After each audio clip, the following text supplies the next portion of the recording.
Hi, I'm Catalina Cortez, the only legitimate child of Richard Cortez, a billionaire with the emotional range of a boiled potato. There was a time when we were a happy family living in Upper East Side Manhattan, but after Mom left when I was 5, Dad went on a world tour of girlfriends. Some standouts in his dating portfolio include a fiery Spanish teacher, an Indian yoga influencer, a K-drama actress, and a Russian pop star.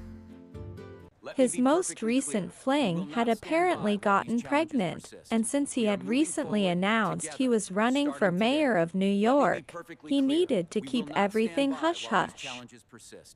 By hush-hush, I mean paying her enough money to buy a small island just to keep her quiet.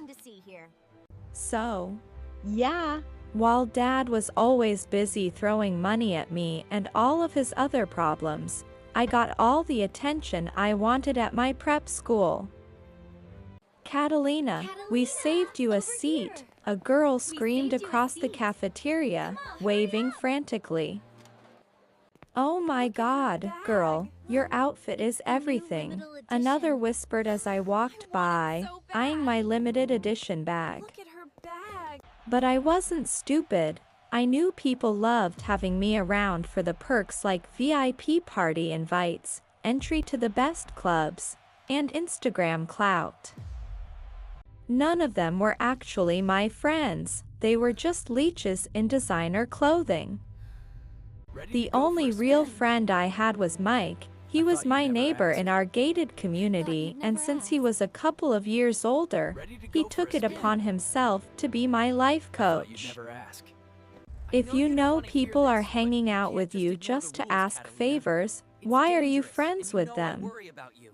Mike asked, leaning against his Porsche. Because I'm 18 and I need company, I shot back, scrolling through my phone. You're one to talk. Remember how you straightened your hair every day just because Brittany liked it? I added with a smirk. You looked like a malnourished raccoon, and I don't want you making the same mistakes I did. Be better, he sighed, looking away. It was my last summer break of high school and I did not want to spend it alone in my dad's empty mansion. So, I impulsively invited my entire class to a Billie Eilish concert happening that weekend at Madison Square Garden. The problem was that the tickets were all sold out, so of course, I knew what I had to do. Dad, it's an emergency, Billy's having a concert and I need. I burst into his home office without knocking. Catalina, we're in the middle of a meeting, you can wait outside and I'll be right there, my father said coldly, not even looking up. But I had already zoned out because my eyes were glued to the most gorgeous boy standing by the window. He had dark, slightly messy hair, sleeves rolled up showing his veiny arms, and a jawline sharp enough to cut diamonds. He was absolute perfection. Mr. Cortez, if this isn't a good time, the boy said, his voice deep and smooth. Excuse me. Oh please, don't stop on my account. I'm Catalina by the way. I interrupted, flipping my hair. You know the Cortez Heiress? Vogue teen cover last month? 12 million followers? I listed my achievements, waiting for him to be impressed. You must have seen my TikTok series The Rich Girl Problems. It's been trending this past week, I added with a confident smile. My bad, I must have missed it while reading something meaningful, he replied dryly, looking bored. Now Mr. Cortez, if we could return to discussing the initiative for underprivileged schools, he continued, turning his back on me. He went back to his presentation, ignoring me like I was a common house fly buzzing around a buffet. Usually, I would throw some kind of tantrum for attention, but for once, I sat my butt down on the leather sofa and listened. His name was Adrian Carter, and he was pitching a tech-based education platform for low-income schools in the Bronx. Custom tablets, AI tutoring, skill-building modules, it all sounded pretty cool and surprisingly detailed. The idea is impressive, Carter, my dad said, leaning back in his chair. As you may know, I'm running for mayor this year, and something like this could really benefit the campaign and the community, Dad nodded. So if you can give me a number, we can talk about ownership, my father concluded, pulling out his checkbook. Go ahead, sign right here. Respectfully, sir, I'm not looking to sell, Adrian said firmly, closing his laptop. Go ahead. I worked hard to build this from the ground up, and now I'm finally ready to scale it, he explained. So I'm looking for an investor who believes in my mission, not a buyout, Adrian stated, staring my father in the eyes. This means more to me than a few zeros in my account, he finished, and the room went silent. That was the first time I had ever heard somebody say no to Dad and a no to money. I was super curious about Adrian, so I stalked him online that night like a detective. Orphaned at 12, MIT graduate on a full scholarship, and a self-made tech CEO before 23. He was quite the guy and super fit too, judging by the few photos I found. So, early the next morning, I went straight to Central Park where his social media tag said he jogged every day. Oh, hi there, Miss Cortez. What are you doing here? He asked, stopping his run as he saw me waiting by a bench. Jogging, of course, and please call me Catalina. Miss Cortez sounds like I'm about to sell you essential oils. I laughed nervously. Do you come here often? I asked, striking a pose in my brand new Lululemon set. Yes, but I've never seen you here before, he noted, looking skeptical. Oh, that's because I run really fast, like lightning, you miss it fast, I lied. I can show you, I said, and started sprinting across the field to prove my point. I barely made it 10 seconds before I tripped over a massive tree root and faceplanted into the grass. Adrian ran over to help me, looking more annoyed than concerned. Looks like you might have a sprained ankle. Can you walk? He asked, examining my foot. Depends. Would you carry me if I can't? I asked with a hopeful grin. What? He blinked. I'm joking, although I think I am a bit dizzy, I said, putting a hand to my forehead dramatically. Would you mind grabbing some breakfast with me? I asked. Also, you know I'm very persuasive. I bet I can convince Daddy to invest in your project, I added, playing my only card. Thanks, but I don't need any favors, he said coldly, standing up. I'll book you a cab. I'm running late for something important, he said, tapping on his phone. The more he ignored me, the more I wanted his attention. It was a challenge I couldn't resist. So I pulled a few strings and ended up crashing his charity gala the next evening. But he was so busy with the guests he barely looked my way, even though I was wearing a dress that cost more than a car. Then I casually showed up at his favorite coffee spot in Brooklyn, waiting for an hour. But he just grabbed his latte and bolted before I could even say hi. I even went to his office once, but his secretary told me he wasn't around. Liar, he hates me. I groaned to Mike later that day in my room. No, worse, he's repelled by me, I sighed, flopping onto my bed. Yeah, totally weird he doesn't like stalkers, Mike laughed, playing a video game. Why are you so obsessed with this guy anyway? Mike asked, pausing the game. I wouldn't say obsessed, it's just that he doesn't care my name is Cortez, I explained, staring at the ceiling. He's definitely not scared of my dad and he wants to change the world, I murmured. He's different, you know? I said softly. Are you even listening to me? Who are you texting?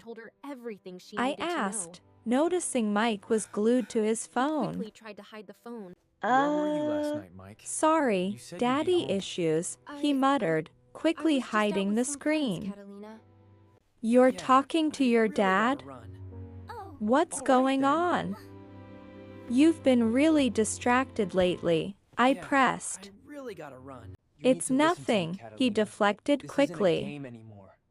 Look, Adrian is a self-made guy and you need to show him that you're more than just daddy's spoiled little princess, Mike advised. That's when it hit me like a pair of Louboutins to the face. Daddy is turning 50 next weekend, I gasped, sitting up straight. Okay, and? Mike asked. Every year on his birthday he picks up one passion project to fund, I explained, my brain racing. What if this year I pitch an education foundation for kids who can't afford school? I proposed. That'll impress Adrian, Mike nodded approvingly. Fantastic idea, except you know nothing about education or kids or foundations, he pointed out. Please, how hard can it be? I scoffed. Figuring that out turned out to be a lot harder than I thought. I had to go through government policy websites, read reports, and understand things like grants and non-profit tax laws. Mike helped of course, and by the end of the week, I had a fully fleshed out plan. I presented it on Dad's birthday at the Grand Gala, standing on stage in front of hundreds of people. Everyone was impressed by how solid it looked, including Adrian, who was in the audience. That was impressive, Adrian said, walking up to me after my speech. I didn't think you'd be that passionate about children's education, he admitted, looking at me with new eyes. What? Of course, I love children and education. Everyone needs school, right? I stammered. You don't want to turn out stupid, I joked awkwardly. Anyway, want to dance? I asked, extending a hand. But just as our hands touched, Dad's chauffeur walked in carrying a huge box wrapped in a blanket. He gave it to me along with a note. To the elites who take and act without thinking, here's something you can't ignore. This child is your responsibility now, I read aloud. Huh? I lifted the lid and oh my God, it was a baby. The room exploded with gasps and camera flashes, blinding me instantly. Dad was immediately on the phone talking furiously to his PR team, looking panicked. I handed the baby to the nearest staff member and walked over to Adrian, trying to play it cool. Wow, that was unexpected. Anyway, where were we? I smiled nervously. Aren't you going to address the fact that there's an abandoned baby in the middle of the room? Adrian asked, looking horrified. Oh, don't worry about that. It's probably one of Dad's exes trying to get attention. I dismissed it. The lawyers will take it away and handle it, I said, waving my hand. Are you serious? Adrian stepped back, his face hardening.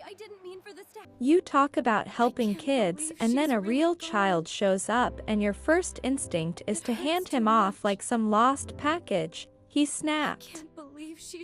What else am I supposed to do? I asked, confused. Anything is better than dumping him on your lawyers who will eventually just dump him at an orphanage, he argued. You wouldn't know how it feels to grow up thinking no one wants you, but I've been that kid, Adrian said, his voice cracking slightly. Excuse me, I grew up without a mother too, I defended myself. Then how is it so easy for you to abandon a kid? He challenged. Never developed something called empathy, I guess, he sneered, turning to leave. I looked at the baby, tiny, helpless, and alone in the chaos, and something inside me just snapped. Fine then, I'm going to look after the baby till we find his real mom, I shouted. Are you trying to crack jokes now? Adrian stopped and turned back. No, I'm not. I will look after that child by myself, I declared firmly. I know what it feels like to be left behind, and I wouldn't wish that on anyone, especially not a baby, I said, my voice trembling. But if I do this successfully, you'll publicly admit that you're just a judgmental butt-face who was entirely wrong about me, I proposed. Great, but when you fail, which you will, you'll admit how you're nothing but a shallow entitled princess, he countered. And you'll move to a developing country for a year without your money, he added the stakes. Easy, I agreed instantly. Anything else? I asked.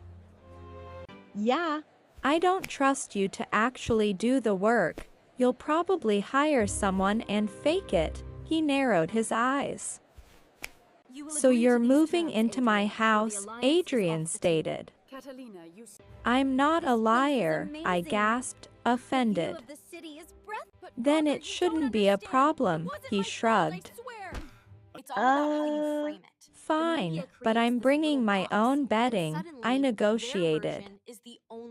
Dad, of course, hated the idea, but I made him see how this could work in our favor. The press would see how the Cortez family was stepping up and caring about the baby until the mother was found, I explained to him. And once the mom reappeared, we could just pay her off quietly to make the whole thing go away, Dad agreed, seeing the PR angle. He lived in a modern penthouse, which wasn't bad, and he gave me the biggest room in the house. Don't think I'm doing this for you, the baby needs more room, he said, dumping my bags in the hall. Now, I have a meeting tomorrow and I need to sleep, so zero noise and zero drama, understood, he commanded. Why? You're the one who took up the challenge, so you deal with it, he smirked. Bye, bye. He waved and just turned around and left me standing there. Rude, I whispered. I looked at the baby lying in the portable crib. Aww. The poor thing looked so innocent, I cooed. But then he let out a fart bomb powerful enough to take a city down. Oh no. Oh no. You smell nasty, I gagged, covering my nose. This is literally the worst, I cried as I tried to get rid of the dirty diaper. Just before I could fasten the new one on, he peed all over me like a fountain. And then he just started wailing at the top of his lungs. Morning, sleepyhead. I rocked him, made faces, did a silly dance, but nothing worked. Shut up, Mike. So I ran to the kitchen for some milk and fed him, and finally, after an hour, he dozed off. I guess I dozed off too because when I woke up it was morning and Mike was staring at my face. Good morning, princess. Love the new hair, Mike teased, pointing at my messy bun. Mike, thank God you're here. Just hold on to him. I got to pee. I shoved the baby at him. When I got back, Mike was on the phone with someone, looking tense. But as soon as he saw me, he disconnected the call immediately. Everything okay? I asked, wiping my face. Yeah, just college stuff, he muttered. How are you doing? What does my zombie-like appearance suggest? I groaned. Why don't you just let your dad handle this whole baby situation and give up? Mike suggested. No way. I need to show Adrian I'm more than some shallow princess riding on daddy's credit card, I insisted. Besides, I've got you to help me, right? I smiled. About that, I actually have to leave for a college project in Korea for a week, he dropped the bomb. Just then the baby started screaming again. I asked Mike to wait till I changed the diaper, but he said he had to meet someone and left abruptly. Weird, I thought, watching him go. The next few days were the toughest of my life. Between non-stop diaper changes, feeding schedules, and round-the-clock crying, I could hardly eat, shower, or even breathe. Mike wasn't replying to any of my desperate calls or texts, so I had zero backup. Unless you count Adrian's insanely detailed instructions before heading to work. Formula temperature 98.6 degrees exactly, not 99, not 98, he recited. Diapers change immediately after feeding, tummy time 3 times daily, and absolutely no screen time, he listed. Also, I've installed nanny cams to make sure you don't cheat. He pointed to a hidden camera. What? Cute when you're surprised. That's literally illegal, I gasped. Wait, what? No cameras, but your face just confirmed you were planning to cheat, he smirked triumphantly. Does my face also confirm that I feel like hitting you with a bat? I glared. Really? I thought you liked me, he teased. Isn't that why you followed me to that park and to my favorite coffee place? He asked, leaning closer. So you did see me and didn't even say hi? That's rude, I huffed. Well, in my defense, I was in a hurry and you talked too much, he shrugged. Or maybe you're just a bad listener, I retorted. I don't agree, he deadpanned. Didn't think you would. I rolled my eyes and turned to leave. But the doorknob got jammed and I struggled with it. Just then Adrian came forward, curled his hands around mine, and gave the knob a quick tug. The heat from his chest radiated against my back, and for a second, I forgot how to breathe. "Thanks," I whispered, breathless. "Anytime," he murmured. I hurried out the door, but I could feel his eyes digging into my back. What was that?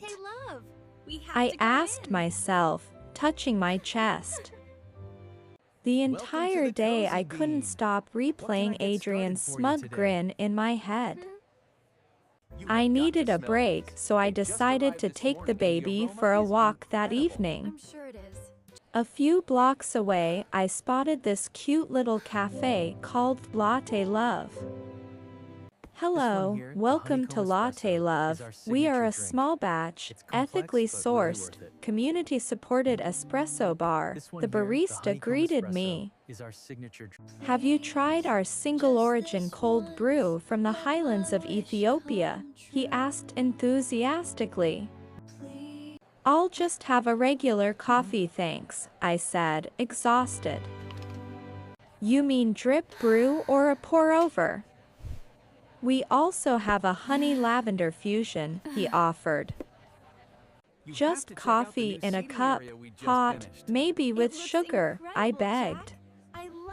"Oh, we only have organic coconut syrup harvested under the moonlight," he said seriously. "Okay, coconut syrup it is, whatever," I sighed. "Would you like to add our handcrafted oat foam?" "We grow the oats in the back," he beamed. "Oh my God, just give me the coffee, you freak of nature," I snapped, losing patience. "Give her a regular latte with oat milk. It's the best," a voice said from behind the counter. I looked up and saw this really cute guy smiling at me. His name was Jack, and he was the cafe owner. We chatted for a while as he made my drink, and for the first time in weeks, I felt kind of normal. I was in a great mood when I returned, but Adrian was waiting in the living room to ruin it. "Where have you been?" he demanded, looking at his watch. "I was just at the cafe near the park drinking coffee," I explained calmly. "Talking to an actual human being who doesn't yell at me every 5 minutes," I added pointedly. "Why didn't you answer your phone?" "I called so many times," he said, pacing. "It was in my bag, I didn't notice," I shrugged. "Typically careless," he muttered. Bet? "It's way past his bedtime and you're out wandering around town talking to strangers," he scolded. "Why are you overreacting?" I just stepped out and had a normal conversation with a nice guy who was actually really helpful with Bet. I defended myself. "Whose Bet?" Adrian frowned. "Wait, you named the baby a bee?" he asked incredulously. "Yeah, short for Bet. You didn't see that coming?" I grinned. "It's got a ring to it. You wouldn't get it," I said, kissing the baby's head. "Anyway, I'm meeting my new friend Jack for lunch tomorrow too," I announced. "You don't need Jack or his stupid help," Adrian snapped instantly. "I'll take you both out tomorrow," he declared. "But Jack's a pro with kids. He has nieces and nephews," I teased.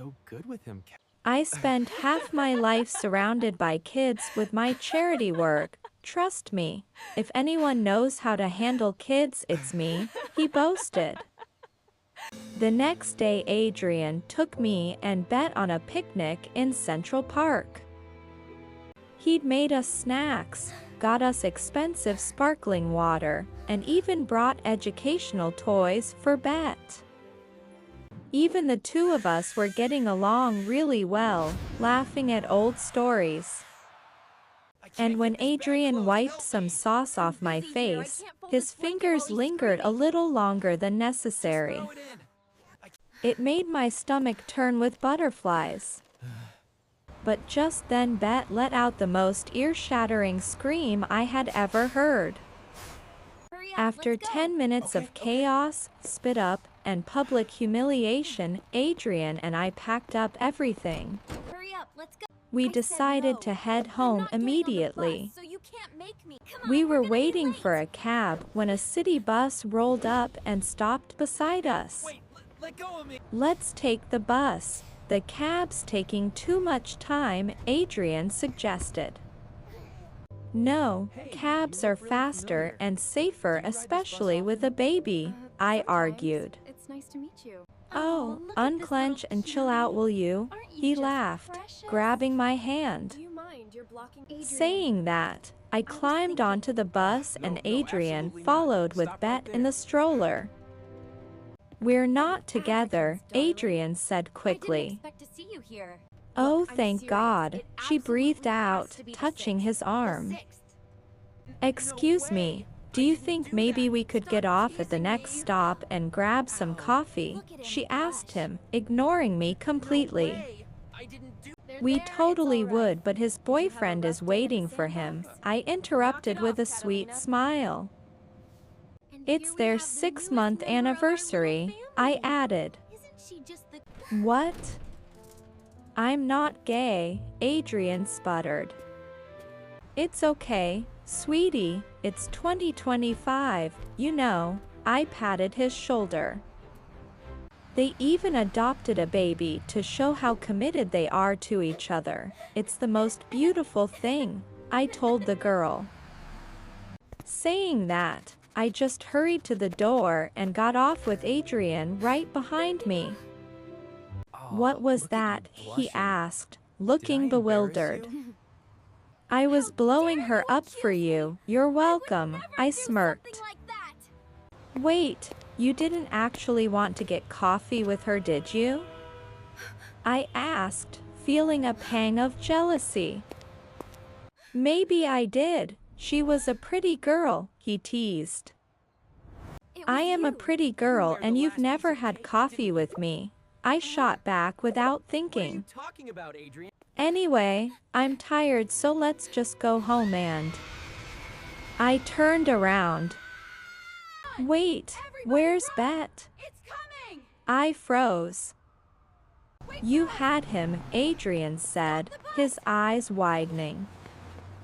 No, I didn't. You were the one with the stroller, I screamed. Oh my God, he's on the bus, we both shouted.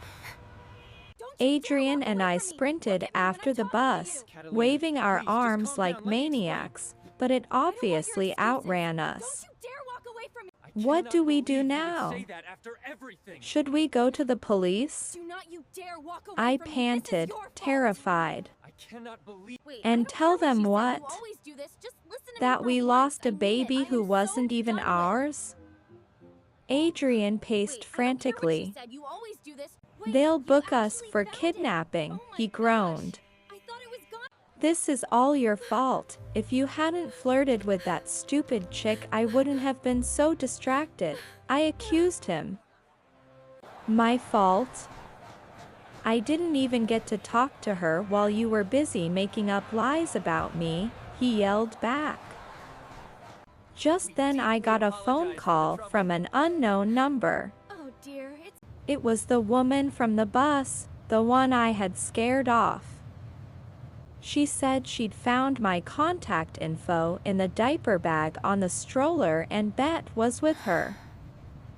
She sent us the location and Adrian and I sprinted there like two Olympic athletes. We thanked her 100 times, looking like complete idiots, and headed straight home. After putting Bet to bed, Adrian and I collapsed on the couch, totally exhausted. When I woke up the next morning, Bet was in Adrian's arms being fed. and it's only Wednesday.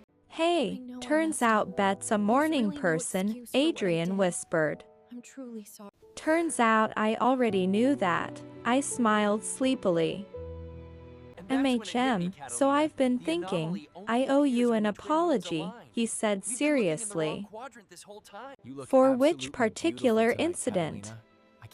Because if you're starting from day one, we might need coffee first, I joked. For all of it, I guess, he admitted. I had this idea of who you were and I never let you show me otherwise, he said, looking at me. But yesterday made me realize I've been judging you unfairly, he continued. You're amazing, not because you do everything perfectly, but because you keep showing up, he said softly. Well, thank you. It's been more exhausting trying to prove myself to you than taking care of Bet, I confessed. Consider me fully convinced, he smiled. Are you sure? That day something shifted between us. He started staying home more often, helping without being asked. Sometimes he'd quietly take over bottle duty or sneak into the kitchen at 2 a.m. to warm up formula while I was dead asleep on the couch. He even suggested I take a break and go to a birthday party I'd committed to weeks ago. Except I didn't want to go, I told him. Alright, fine.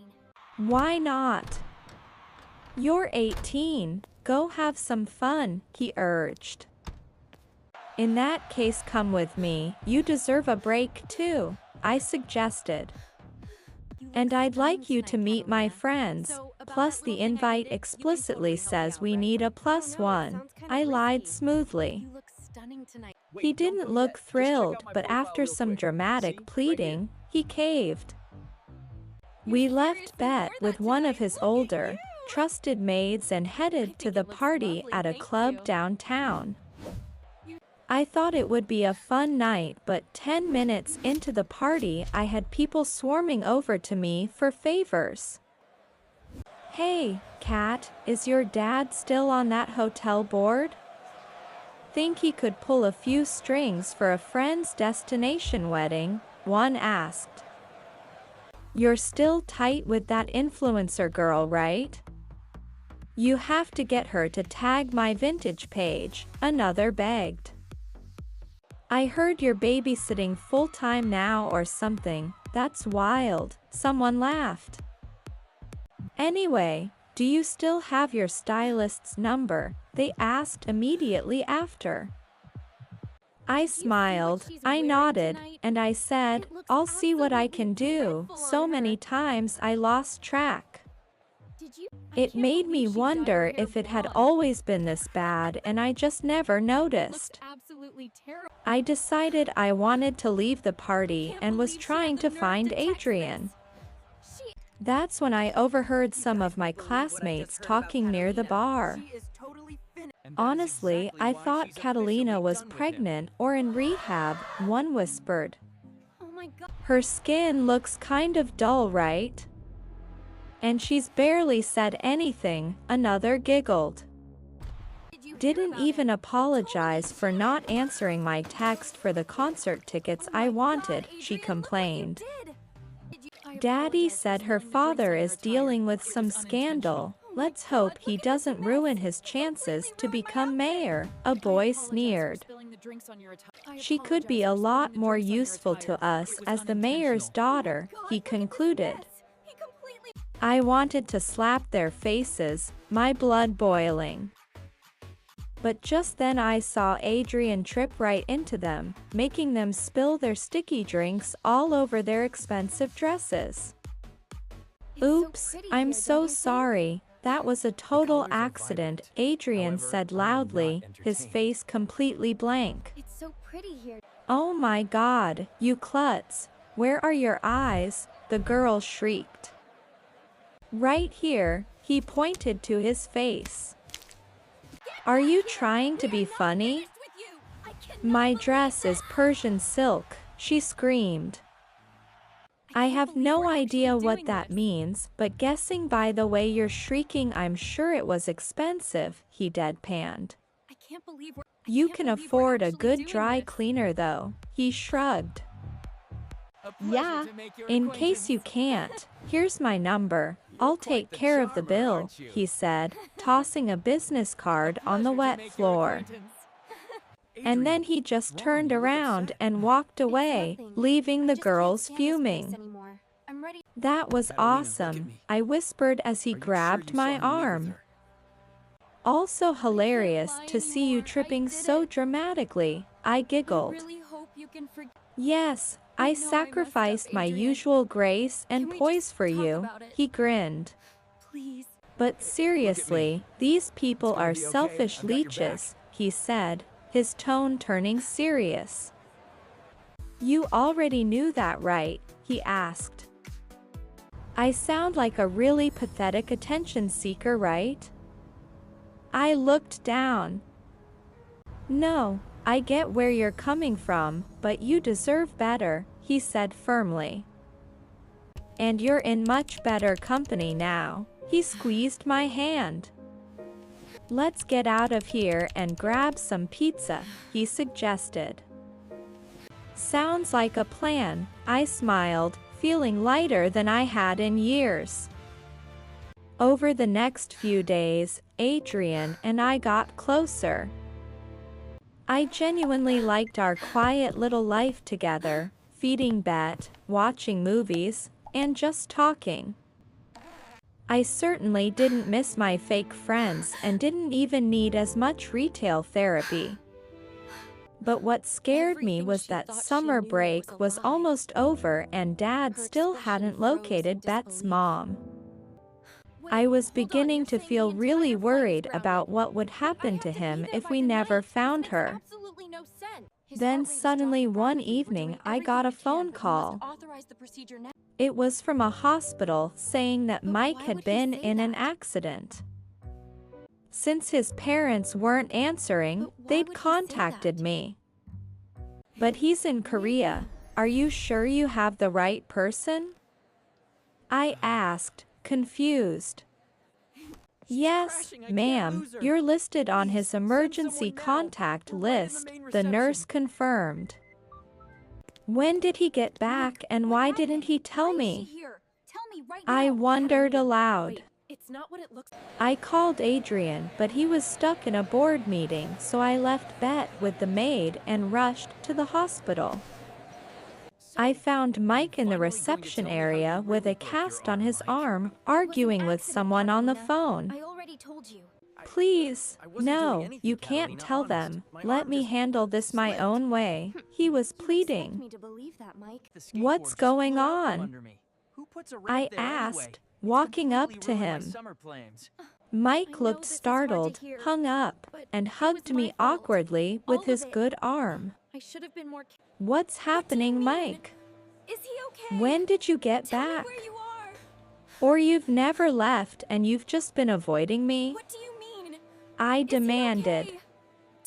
No, I came back last night, he lied poorly. I was on my way to see you when I got hit by that stupid delivery bike, he explained.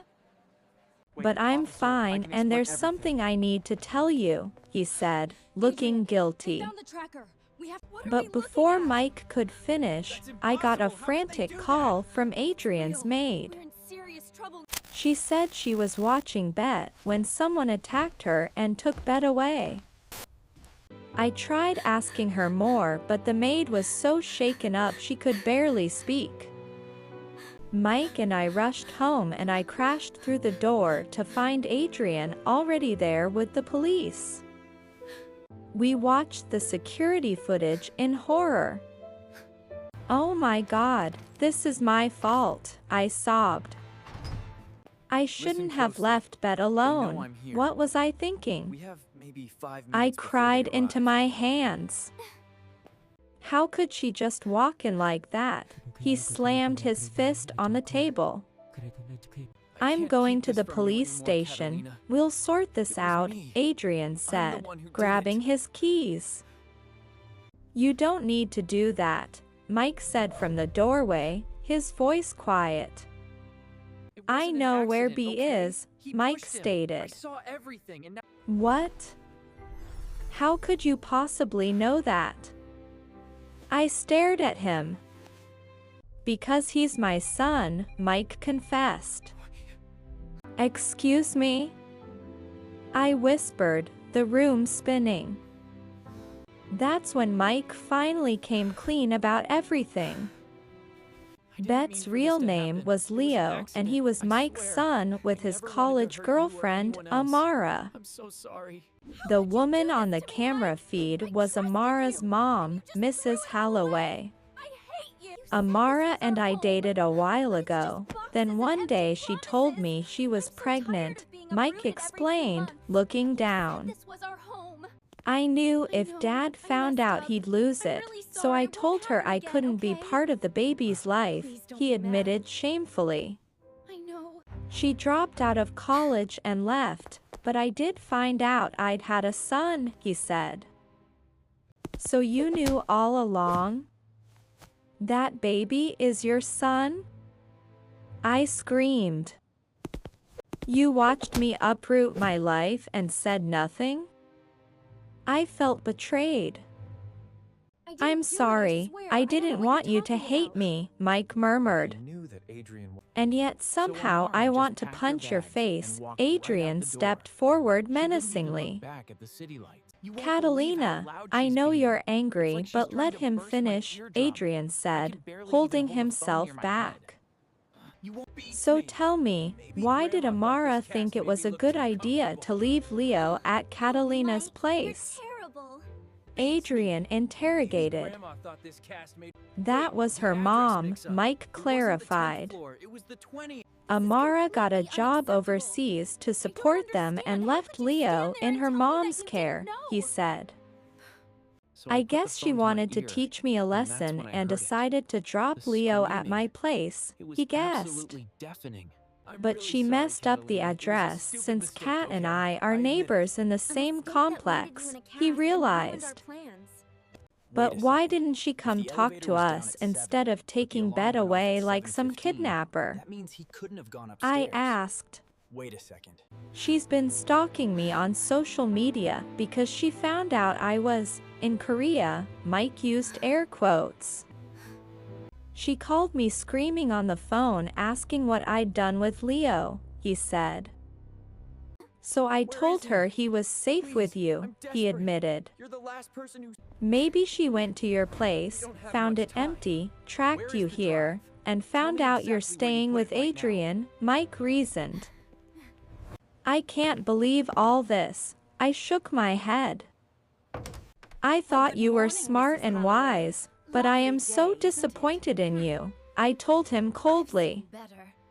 Kat, I know you're angry, but right now we need to see if Leo's okay, Mike pleaded. Do you know where Amara's mom lives? Adrian asked sharply. Mike nodded, and 15 minutes later we were standing outside a cramped apartment in Queens. We knocked and the woman who opened the door looked at us with the most disgusted expression ever. What do you want? She spat. Princess, I thought you'd be happy to be rid of the baby your friend dumped on you, she sneered at me. And you probably dumped him on your maids, she accused. I thought I could teach Mike some responsibility, but if he can't take care of his own child then fine, she yelled. He doesn't deserve to be a part of Leo's life, she slammed her hand on the doorframe. I didn't dump Leo on anyone and I care about him a lot. I stepped forward, looking her in the eye. You certainly taught me something about being responsible and less selfish for a change, and I'm grateful for it, I said sincerely. And we're here to let you know that starting today Mike will be stepping up, I declared. Financial support, parenting classes, regular visits, all of it, I listed, glaring at Mike until he nodded. And if it's okay with you, I would like to pitch in too, I added softly. Unrelated. What's the catch? The woman asked suspiciously. No catch. We genuinely want to help, I promised. Leo deserves a family, not an absent mother and an irresponsible father, I said. But I have college and placements and my parents will kill me, Mike started whining. Well, you should have thought about that before bringing a child into the world, Mike, I snapped. I know this is really big, but we can do it together, I softened my tone. A child needs a village to raise it anyway, right? I smiled at the grandmother. Mike did step up and came clean to his parents about Leo. Let's just say it was dramatic, but he and Amara's mom worked out a custody agreement between them. And of course, Leo's favorite Auntie Catalina had exclusive visiting rights whenever she wanted. Also, my dad, seeing the positive press, agreed to invest in Adrian's idea to help underprivileged kids. A month later, we had a party to celebrate the launch of his project. So I guess you officially won the bet, Adrian said, handing me a glass of champagne. Aww. Are you sad? I teased, adjusting his tie.